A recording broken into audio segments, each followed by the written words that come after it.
بسم اللہ الرحمن الرحیم الحمد للہ رب العالمین والصلاة والسلام على سید المرسلین قال اللہ تعالی فی القرآن المجید والفرقان الحمید شہر رمضان الذي انزل فيه القرآن هدى للناس وبينات من الهدى والفرقان صدق اللہ العلی العظیم۔ میرے محترم بزرگوں دوستو، یہ رمضان شریف کا مہینہ بڑا مبارک مہینہ ہے۔ اس مبارک مہینے کے اندر ہم رات کی نمازوں میں ایک نماز تراویح بھی ادا کرتے ہیں۔ رات میں تراویح کی نماز کے اندر دو سنتیں ہیں، ایک پورا قرآن کریم کا تراویح میں سننا اور ایک تراویح کی نماز پڑھنا سنت ہے۔ تراویح کی نماز مردوں کے لیے بھی سنت ہے اور ہماری ماں بہنوں اور عورتوں کے لیے بھی سنت ہے۔ میرے بھائیوں، میرے بزرگوں، پروردگار عالم نے مختلف قسم کی عبادتیں اپنے بندوں کے لیے مشروع کی ہے تاکہ وہ ہر قسم کی عبادت میں حصہ دار بنے اور ایک ہی طرح کی عبادت سے اکتا کر عمل ترک کر کے ناکام و نامراد نہ ہو۔ کچھ عبادت اللہ تعالیٰ نے فرض کی ہے جس میں کسی کمی اور کوتاہی کی کوئی گنجائش نہیں ہے۔ بعض عبادات نفل ہیں جن کے ذریعے بندہ اللہ تعالیٰ سے قریب ہوتا چلا جاتا ہے اور وہ دیگر عبادات کی تکمیل کا ذریعہ بنتی ہے۔ ان میں سے ایک نماز ہے جو اللہ تعالیٰ نے اپنے بندوں پر دن رات میں فرض 5 مرتبہ فرض فرمائی ہے۔ نمازیں 5 ہیں اور ثواب 50 نمازوں کا ملتا ہے۔ پھر حق تعالی شانہ نے فرض نمازوں کی کمی کو پورا کرنے کے لیے اور ثواب بڑھانے کے لیے نوافل مقرر فرمائی۔ ان نوافل میں فرض نمازوں کے ساتھ ساتھ سنتی مؤکدہ بھی ہے، جیسے فجر کی نماز سے پہلے 2 رکعت سنت ہے، ظہر سے پہلے 4 رکعت سنت ہے اور ظہر کی نماز کے فرضوں کے بعد 2 رکعت نماز سنتی مؤکدہ ہے۔ اسی طرح مغرب کے اور عشاء کے بعد 2 رکعت سنت ہے۔ انہیں نوافل میں رات کی نفلیں بھی ہیں، انہی نوافل میں رات کی نفلیں یعنی تہجد وغیرہ بھی ہیں جن کے پڑھنے والوں کی تعریف اللہ تعالیٰ نے اپنی مقدس قرآن کریم میں فرمائی ہے۔ اللہ تعالیٰ نے قرآن کریم میں فرمایا وَالَّذِينَ يَبِيتُونَ لِرَبِّهِمْ سُجَّدًا وَقِيَامًا، وہ خاص بندے جو رات میں اپنے رب کے سامنے سجدہ اور قیام میں گزار دیتے ہیں۔ اور دوسری جگہ اللہ تعالیٰ نے تہجد کی نماز یا رات کی نماز پڑھنے والوں کی تعریف فرمائی ہے۔ اللہ تعالیٰ نے قرآن کریم میں فرمایا تتجافى جنوبهم عن المضاجع يدعون ربهم خوفا وطمعا ومما رزقناهم ينفقون فلا تعلم نفس ما أخفي لهم من قرة أعين جزاء بما كانوا يعملون۔ وہ لوگ جو اپنے پہلوں بستروں سے یعنی رات میں عبادت کے لیے جدا کر دیتے ہیں، کبھی اللہ کی ڈر سے، اللہ تعالیٰ کے ڈر کی وجہ سے، کبھی جنت کے شوق میں اپنے رب کو پکارتے ہیں، جو کچھ ہم نے نعمت دی ہے اس میں سے خرچ کرتے ہیں، ان کے عمل کے بدلے کے طور پر ان کی آنکھوں کو ٹھنڈا کرنے کے لیے جو چیز جنت میں ان کے لیے تیار کی گئی ہے کسی کو اس کا علم نہیں ہے۔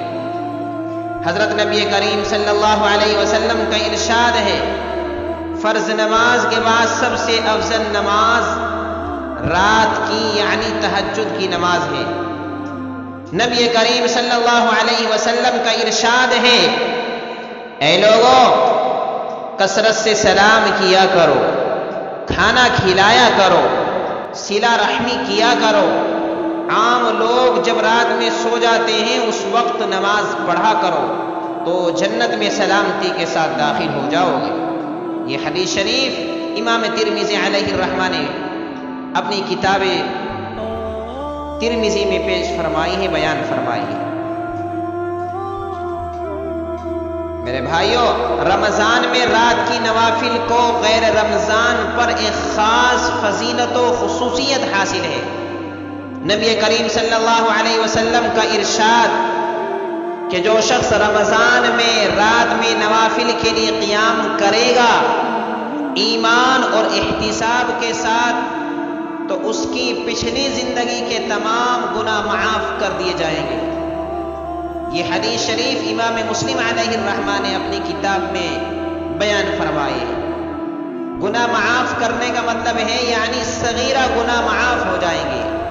حدیث شریف میں ایمان سے مراد اللہ پر ایمان ہے اور احتساب کے معنی ہے صرف ثواب حاصل کرنے کے لیے عبادت کی ہو، ریاکاری، شہرت، مال و منصب مقصد نہ ہو، ورنہ محض عادت پوری کرنی ہو، ایسا بھی نہ ہو کہ عادت پوری کرنے کی غرض سے عبادت کر رہا ہو۔ قیام رمضان کے مفہوم میں پوری رات کی نماز شامل ہے، چاہے شروع شب میں پڑھی جائے یا آخری شب میں آخری رات میں پڑھی جائے، اس لیے تراویح بھی قیام رمضان میں شامل ہے۔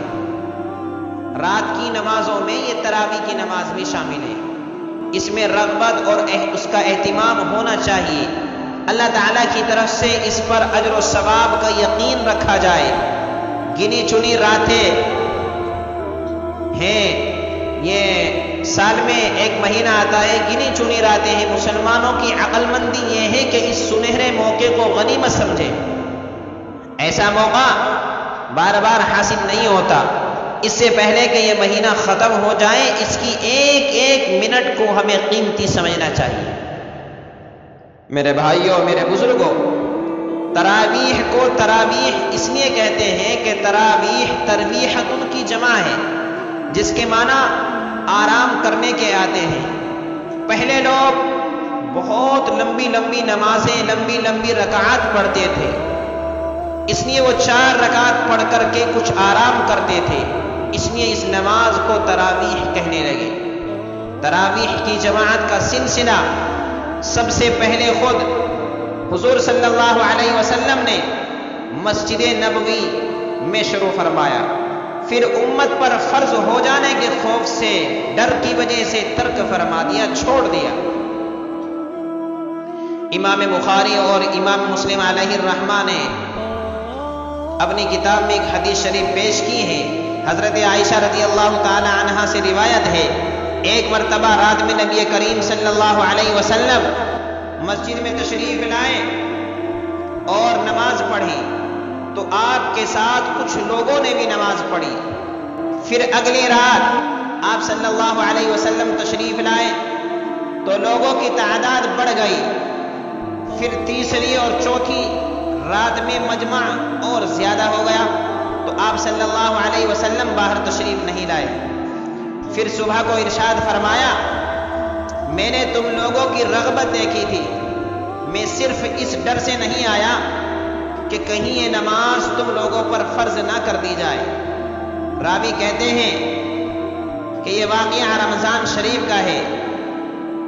حضرت ابو ذر رضی اللہ تعالیٰ عنہ فرماتے ایک حدیث شریف میں ہے کہ ہم لوگوں نے نبی کریم صلی اللہ علیہ وسلم کے ساتھ روزہ رکھا، آپ نے ہمارے ساتھ رات میں قیام نہیں فرمایا، جب 7 راتیں باقی رہ گئی تو آپ صلی اللہ علیہ وسلم نے قیام فرمایا، یہاں تک کہ تہائی رات گزر گئی، پھر اگلی رات میں قیام نہ فرمایا اور 25ویں شب میں قیام فرمایا، یہاں تک کہ آدھی رات گزر گئی۔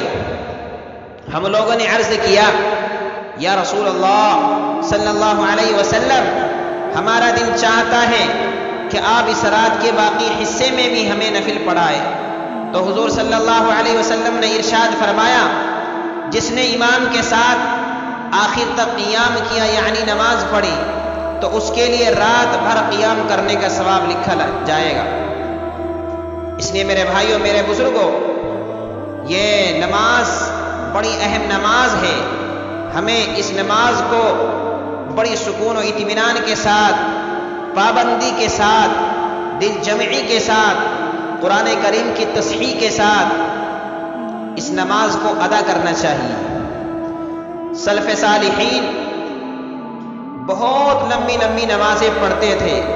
سائب ابن یزید کے بارے میں آتا ہے، وہ کہتے ہیں کہ امام کئی سو آیتیں پڑھتا تھا، قیام اتنا لمبا ہوتا تھا، طویل ہوتا تھا کہ ہم لوگوں کو لکڑی پر ٹیک لگانا پڑتا تھا۔ آج کی صورت تو اس کے بالکل برخلاف ہے، آج کل حالت بالکل اس کے برخلاف ہے کہ زیادہ تر لوگ اتنی جلدی جلدی تراویح کی نماز پڑھتے ہیں کہ افعال میں واجبی درجے میں بھی تعدیل اور طمانینت نہیں ہو پاتی۔ جو نماز ارکان میں سے ہے جس کے بغیر نماز صحیح نہیں ہوتی، ان کی نماز اس رکن سے خالی ہو جاتی ہے۔ کمزور، بیمار اور عمر رسیدہ مقتدیوں کو پریشان کرتے ہیں، اپنے اوپر بھی زیادتی کرتے ہیں۔ نماز تو سکون سے، اطمینان سے، اچھی طریقے سے ادا کرنی چاہیے۔ بہت سے ہمارے علاقے میں لوگ جلدی جلدی نماز پڑھنے کو خوبی سمجھتے ہیں، اچھائی سمجھتے ہیں، جبکہ نماز تو سکون کی چیز ہے۔ اس لیے تراویح کی نماز کو بھی ہمیں سکون و اطمینان کے ساتھ اچھی طرح رکوع اور سجدے میں خوب دھیان کے ساتھ اچھی طریقے سے اطمینان کے ساتھ ادا کرتے ہوئے ہمیں نماز تراویح ادا کرنی چاہیے۔